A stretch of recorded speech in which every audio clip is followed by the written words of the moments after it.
there is a mystery about kiwi, particularly since they're so hard to see. You know, if we asked New Zealanders how many people have seen a kiwi in the wild, I would imagine there's not many. This is the view you generally get of a kiwi.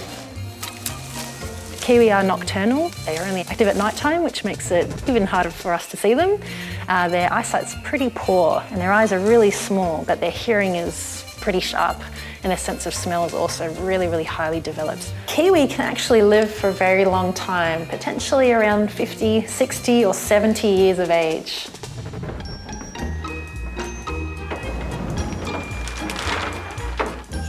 So you can see here that they've got very small eyes. They've got these feathers that have been modified into whiskers.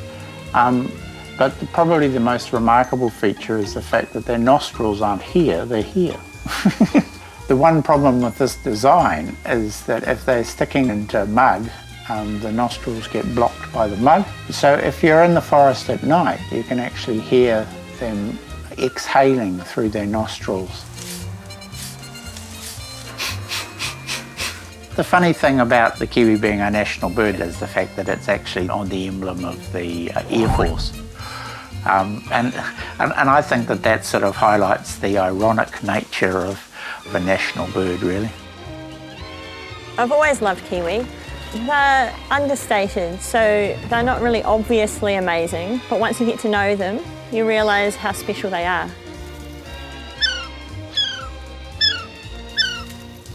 Yeah, we've got 2 kiwi in here in our nocturnal house that people can see. One of the reasons kiwi are vulnerable to predation is that their chicks are incredibly independent from a young age, but they lack a lot of defences against some of our introduced mammalian predators, such as stoats.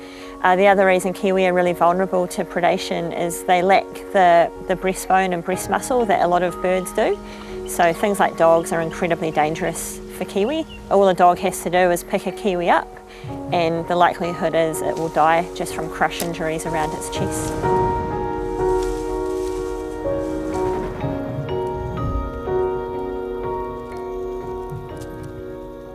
Roughly about 95% of kiwi chicks that hatch in the wild will be eaten if we do nothing.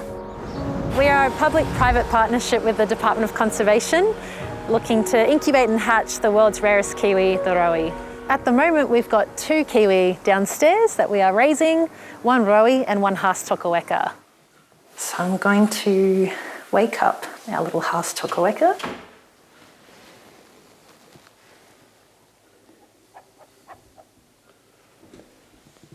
Yes, so this beautiful haas-tokoeka is 11 days old today and is a little bit vocal, which is always nice. The most effective way of, I guess, supporting kiwi is to raise kiwi to be large enough and heavy enough that when they are returned back to the wild, they're too big for stoats. And falling asleep. And popping in the container, we've potentially had our first weight increase. Very good. There's only roughly about 450 of these birds living in the wild. We have hatched just over 130, so potentially about a third or so have come through the centre. So Doc will have information about the breeding pairs and what they're up to, if they're incubating. They know roughly where their territories are and when the best time might be to collect those eggs as well. Compared to an egg that we all know so well, a chicken egg, a kiwi egg does put it to shame.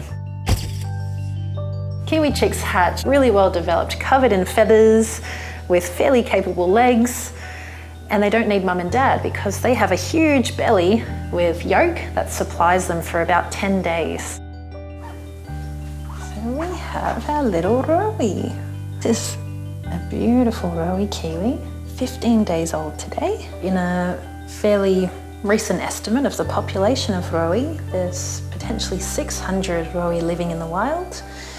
And in the 10, 11 years of our operation here at the West Coast Wildlife Centre, we've hatched over 300 rowie. So potentially half of that current population have come through our centre. Very special kiwi.